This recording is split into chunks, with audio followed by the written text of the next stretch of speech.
Usually when I play a game, I don't think too much about it, and if it's fun, I don't complain. I just want a game that I can enjoy, you know?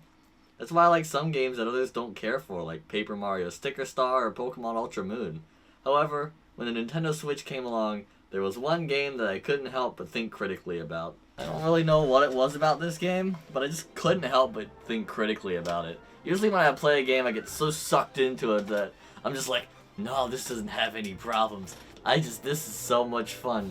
This is such a good story. I love these characters. Oh, this is so entertaining and oddly, you know, addicting to play. But no, this one was different. This game had a lot of flaws. I can tell you that right now. Spoiler alert, it's got problems. But I can tell you right now, even though it had all those flaws, I still had a lot of fun with it. Honestly, more than I thought I would. Xenoblade Chronicles 2.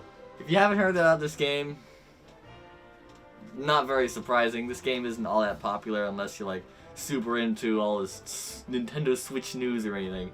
But if you don't know what it is, it's basically an ARPG about, you know, people that live on these giant creature land masses things called Titans, and they fight alongside their, you know, like, they're like called blades or something. I don't know, it's kind of complicated, but we'll get to that later. I don't know why, but I feel like after this game came out, all the DLC went by and everyone just all passed over. Everyone just sort of stopped talking about it. The only talk I ever hear about it anymore is with Smash Bros.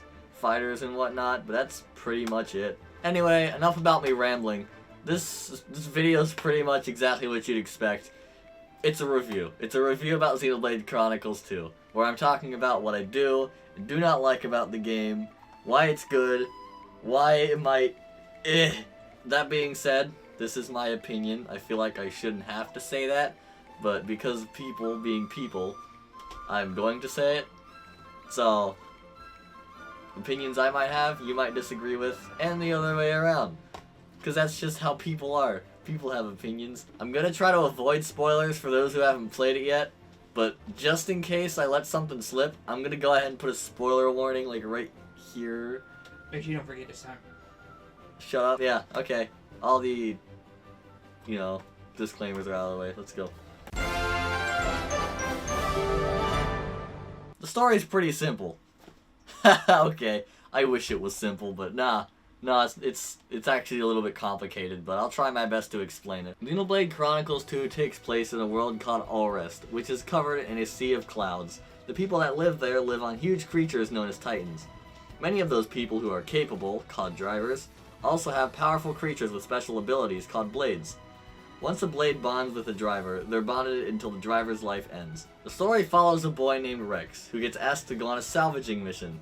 However, he ends up dying and gets recovered when he mysteriously bonds with a blade known as Pyra, who turns out to be one of the most powerful blades out there called an Aegis, who only did so if Rex promised to take her to a fabled paradise known as Elysium. He agrees, and with the help of some other drivers and blades along the way, he reaches Elysium and even has to save the world from destruction. The story's a little bit more complicated than that, but I tried my best to simplify it a little bit, because I didn't want this video to last like 30 minutes, even though with my luck it probably will anyway. Okay, I better explain it. He don't want to last an hour. Sure. I'd say the story was pretty good. I mean, it did have some parts I did kind of understand, like, there was some parts, like, for example, how the blades worked. Like, as I said, if the driver dies, then the blade also dies and gets reincarnated with another driver. The blade, if it didn't like its driver, the blade could just kill the driver and like, okay, hopefully I'll get a better one next time. I mean, you technically could. There's nothing stopping you. There's probably a lore in there like, where emotional bond, where you kind of bonds emotion with his driver. I don't know. Something like, it's a little complicated. It thinks the same as his driver, so he can't really do that. You defy the words of your driver? Finish her, Theory. No! I can't do it! Good for nothing. Then step aside.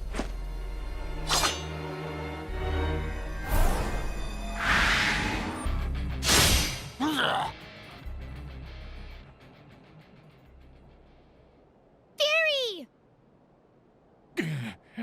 Theory. You little So... You betrayed me, eh? But other than that, I'd say the story is pretty good. It's one of those things where it's best experienced on your own, so having somebody explain it to you isn't exactly the best. Actually, I feel like that's how it works for any game, but it's pretty much, yeah. Anyway, enough about the story. Let's get to some gameplay, shall we? Oh boy, the gameplay. It's probably one of the most complicated pieces of gameplay I've ever had to deal with in a game so far. Probably the best place to start would be the battle system. So, oh boy. Alright, so, let me try my best here. You play as one person in a team of 3 people, and you all fight together. It's all automatic. On the right, you can press directional buttons to make on the right somewhere will fill up. There's like this little elemental bar, and after attacking enough, that bar will fill up all the way. More special, fill up all the blade combos. It also play on this super ultra finishing. It's basically like blade combos. Not really a finisher. Some will circle around. Will make it great. More people die in another round. You can revive them, but only if one of the if that bar at the top it has 3 notches. If one notch is filled, it takes that one notch away when you revive somebody. Anyway, that's the battle system and how that works. Yeah, it's real complicated, I know. And even then, I'll admit, I definitely missed some stuff. There's even some stuff I still don't even fully understand. Battle system is not the only thing that plays into the gameplay. There's a lot of, like, when I say there's a lot of gameplay aspects, I mean there's a lot of gameplay aspects. I feel like all this talking is making it even harder for me. Say your thing, cameraman. What did you think about the game? Say it for me. So I only seen 2 hours of gameplay, and my opinion on it was, you don't get to really fight.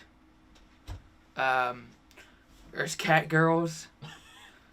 A young, very young British boy who has a fake accent, clearly. A lot of more anime girls. That's the thing, and I still don't know what the plot is. I don't know what the fuck the plot is. Get out of the chair. So what problems did I have with the gameplay? Well, there were mainly 2. First up, let's talk side quests. Being an RPG and all, there's obviously going to be some side quests. Most weren't all that bad, but there were some that were obnoxious, and they were the ones where you had to gather rations or food, or something for somebody. Most of these needing 100 or more, which as you may guess is absurdly tedious. The first Merc Group one and the Boreas affinity requirements were the worst offenders of this, especially with the fact Boreas required 500 slots to be filled. They were honestly really the only side quest I really had problems with though. Everything else seemed alright to me.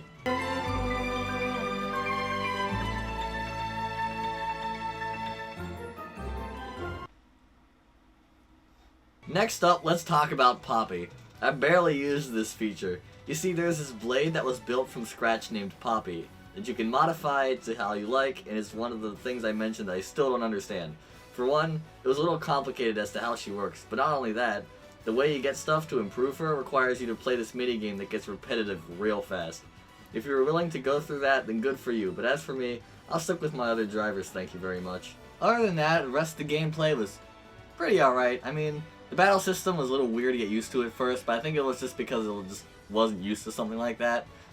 But I got used to it pretty quick. As far as the controls though, the controls weren't that bad. They were a little wonky sometimes, but they weren't something like they weren't like unbearable or anything. I guess there is another thing I had a little bit of a problem with was the collision. Sometimes it wasn't all that accurate and ended up falling to my death, even though, again, collision reasons. It's kind of stupid sometimes. I've fallen a few times because of it. Other than that, yeah, gameplay is not that bad in my opinion. If there's one thing Xenoblade Chronicles 2 had, it's definitely its world building and its characters. If you know me, you know I'm a sucker for good character design, so you know you're definitely doing something right when the game makes me want to see what all the blades look like. Because honestly, the blades in that game are probably some of the best designed characters in that entire game. Before we get to that, let's talk about the worlds, because that is one thing Xenoblade Chronicles 2 seems to be good at, in my opinion, and that's when it comes to exploration sometimes. Even some of the smaller worlds have some secrets hidden around that you probably wouldn't see the first time around. One of the ones I really liked was Temperantia. You were only there for a short amount of time in the main story, but if you go back and decide to explore, you'll realize you were only in a very, very small portion of it, and the Titan is actually much, much bigger than you could have imagined. Going back to explore it is practically going into a world again blind. Speaking of which, the graphics. Most of the time they're really, really good. To put it simply, the game looks beautiful. I remember being in awe the first time I saw the open world of Gormott for the first time. Don't get me wrong, with it being so open world, there's obviously graphical glitches and such, but those I'm willing to deal with. One of the most common I see is when the textures aren't fully loaded in when I quick travel, but that's as bad as it gets. As I said, one of the strongest aspects is definitely its character design. Honestly, I can't really think of any characters that I absolutely hated off the top of my head, so that's definitely a good sign. Well, actually, there is one character I did find pretty annoying. Or in this case, an entire species. Here we have a fascinating species known as a Nopon. This species has quite low intelligence, you might say.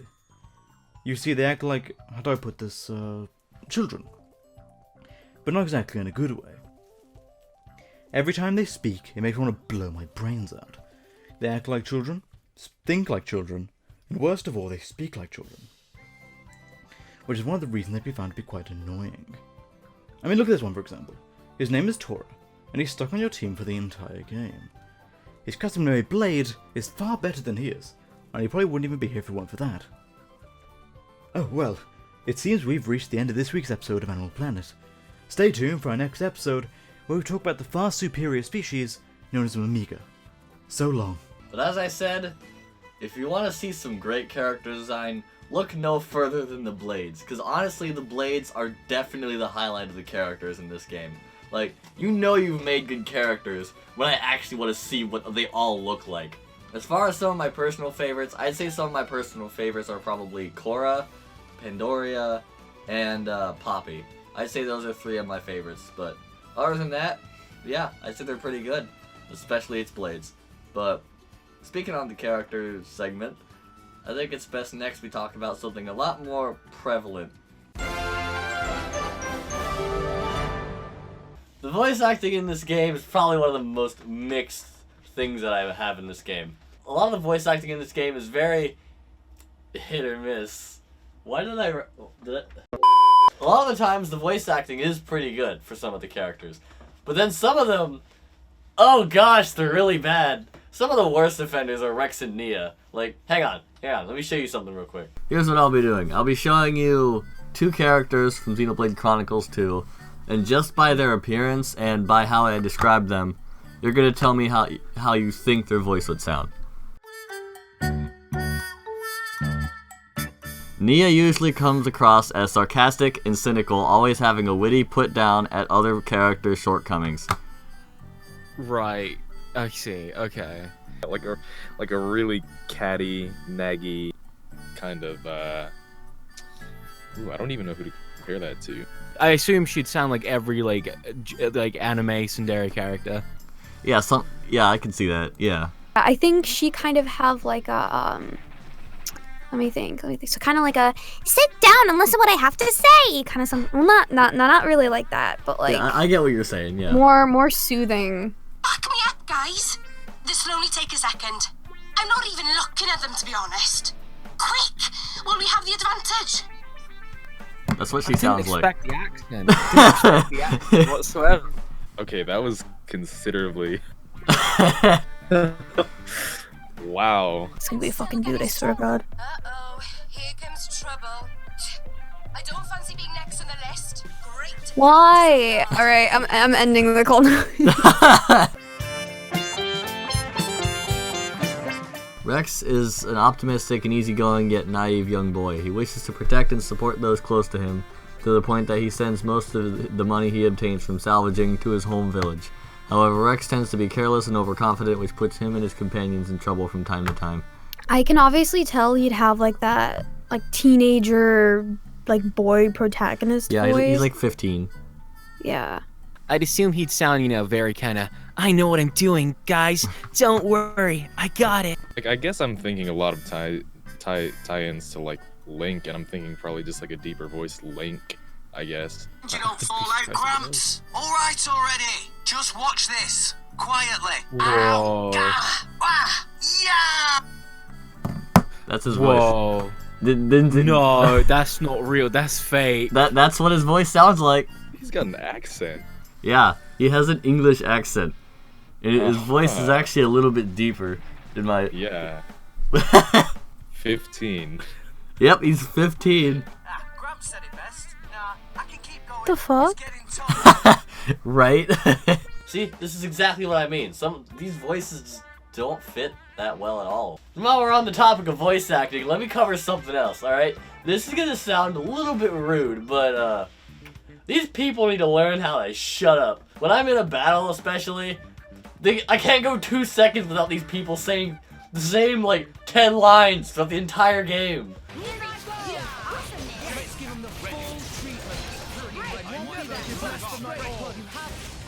Sometimes it's so bad I can't even hear the music in the background. It's just that bad. So tone down the voices for once, man. My gosh. Another thing about the voices that's also bad is the lip syncing. Don't even get me started on the lip syncing. Like, sometimes they have fully animated cutscenes that look really good sometimes. But then there's the ones that are like partially animated and their movements are super robotic and it's actually kind of distracting at times that I even found myself laughing at how bad they were a couple of times. Like, they'll just be sitting at a table and it's just like, hi, Rex. I'll say for now, the worst part of the game is probably the voice acting, by far.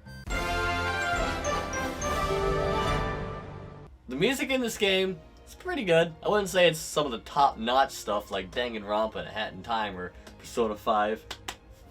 Beautiful. It definitely does a pretty good job at setting an atmosphere for the game. Like, the battle theme, as well as the ones for Gormott and Morardane, I do like those ones quite a bit. Those are probably my favorite of the bunch, but yeah, that's really all it is about the music. It's pretty good. It's not the greatest, but it's not bad either.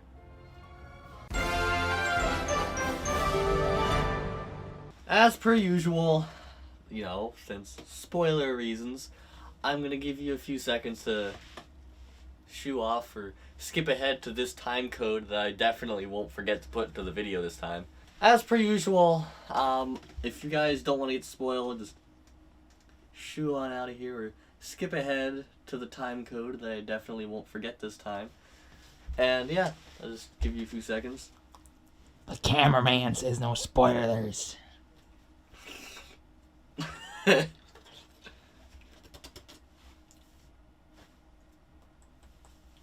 Alright, I think I gave you enough time, so you're still around, either you don't care, or you already know. So, anyway, let's move on to the ending. Eventually, Rex and Pyra reach Elysium to find it in ruins, and then find the creator, aka the architect, and find he's on the verge of death. In the meantime, the main villain, named Malos, is trying to destroy the universe because he feels it is his destiny or whatever. They go track down Malos and defeat him because of course they do. However, after they defeat him, the architect succumbs to death, and the space station thing it all takes place in begins to fall apart. Because of this, the rest of the team head back to Allrest. However, Pyra and Mythra decides she has to sacrifice herself to keep the space station thing from falling onto Allrest and destroying it. The Cloud Sea vanishes, leaving the world below open to be inhabited again, and all appears to be well again. And you see, that would have been a great way to end it. Just nice, happy-ish ending. Everyone's fine-ish. But no. They're like, nah, like, last 10 seconds, not even kidding, the last 10 seconds, they're like, oh, by the way, Pyra and Mythra are still alive, and now they're two separate beings. Hello, and welcome to Writing Lessons with Sten. Today, I'm going to tell you about the importance of a good ending. In this case, we're talking about Xenoblade Chronicles 2, obviously, because, you know, that's what this video is about. So, let's talk about this ending, shall we? This is the reason why Pyra and Mythra should have died. First of all, they completely threw it in out of nowhere. Like, okay, by the way, they're alive now, but now they're two separate beings, which makes absolutely no sense whatsoever, because this was never hinted at in the past. Second of all, it would have had a much more dramatic impact on Rex, considering the big bond they had between the two of them, and the fact that he would have gone over, you know, Pyra and Mythra's death would have been, you know, pretty good character development. Also, another thing, it would have had no effect on the after story, since this is the kind of game where once you beat the game, it sends you to the save point right before the final boss. So what happens after that point has no effect on the rest of your game. so they had no reason to do that. That was this episode of Writing Lessons with Sten. Next episode, we'll be talking about, I don't know, something writing related, I guess. Drugs? What? And that's Xenoblade Chronicles 2. Overall, I'd say the game definitely has its flaws, but it's got a lot of great things too. So like, if you can get past all the voice acting and some of the small graphical bugs and stuff, and a little bit of the complicated gameplay, I'd say definitely give this game a shot, because this is definitely one of the best experiences I've had with the game as of late. Hoo boy, that was an experience. You know, because of this game, I think I might actually try out the other Xenoblade Chronicles games. I know Xenoblade, there's like some Xenoblade Chronicles X thing coming out for the Switch at some point, so maybe I'll give that one a shot. It's the one with Shulk, the one that nobody heard of in Smash when he came out in Smash 4. But who cares? People know him now, and that's what matters. I hope you guys enjoyed. If you want to see more stuff like this, feel free to subscribe down below, because I can tell you right now, the Sten Show is not coming to a close like all the other series. And if you like the video, feel free to like and subscribe. I already said subscribe, but don't worry about it. Share this video with others for all I care. And if you have any recommendations or have any thoughts of your own, leave them in the comments below. And this is Powerful SL, signing off.